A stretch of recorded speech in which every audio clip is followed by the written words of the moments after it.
دولتځي د غلجیو پښتنو یوه څانګه ده چې په لویه پښه کې په سلیمان خېلو ګډېږي. یعنې دولتځي د صالح زوی د سلیمان لمسی د ایزب کړوسی، ایزب بیا د برهان زوی او د غلجي لمسی او د متو او شاه حسین کړوسی کېږي.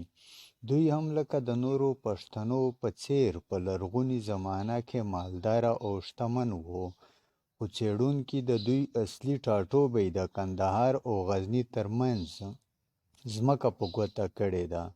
خو د ژمي په موسم کې به یو شمېر له دوی څخه د هېواد ختیځو سیمو ته تلل او یو شمېر نور به د زابل له لارې کندهار ته تلل. دا د اڅګزو شاخ دولتځي نه دي، بلکې دا د سلیمان خېلو پښه ده. د دولتځیو یو شمېر هغه دایمي اوسېدونکي چې نه به کډه کېدل نو په کرنه به بوخت وو، خو یو شمېر هغه چې د موسم په بدلون به دوی له یوې سیمې نه د هېواد بلې سیمې ته تلل، د څارویو په روزنه به بوخت وو.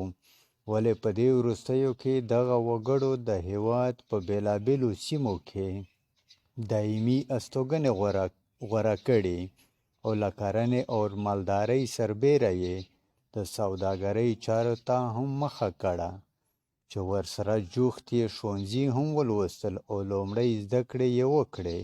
دارنګه په دولتي او حکومتي چارو یې هم لاس پورې کړ.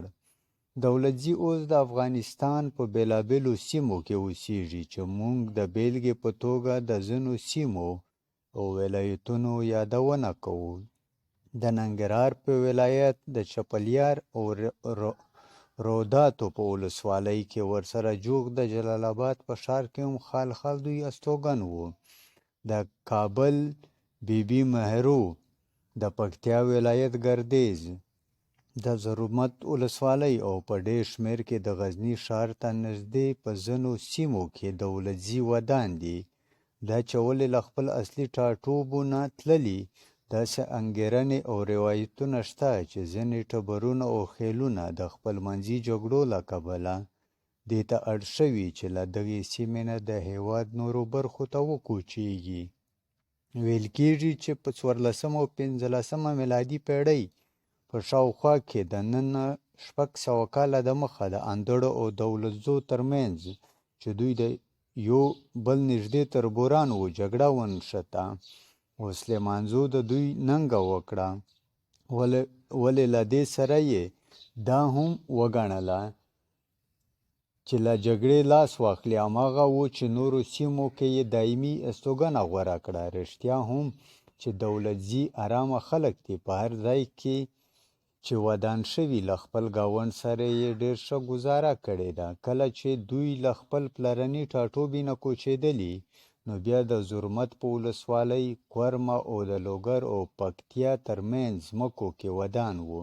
اوس د سمنګانو ولایت د ایبکو په شاوخوا ځمکو کې هم پراته دي. په بغلان کې بیا خپل په بغلان کې بیان خیل، مزار شریف او بلخ کې حبیب خیل دولتځي اوسېږي. د دې سربیره د کابل په بګرامیو او د کابل ښار ته نږدې د چاردهۍ په علاقه کې او د پېښور په کاکشالو کې هم میشت او ودان دي. هغه شمېر دولتځي چې په ننګرهار کې اوسېږي د زري خیلو، منډي خیلو، داد خیلو، بیان خیلو او نورو نومونو باندې یادېږي. خو په دغو خیلونو کې زیات شمېر د منډي خیلو او زري خیلو دی. له دې پرته اوس ډېر دولتځي په پښتونخوا کې هم اوسېږي چې کچهګړۍ د بېلګې په توګه یادولی شو. البته دا خبره هم د یادولو ده چې د هېواد نه بهر ډېر دولتځي د نړۍ په بېلابېلو هېوادونو کې میشت دي، خو په لندن کې په ګڼ شمېر کې اوس هم ودان دي.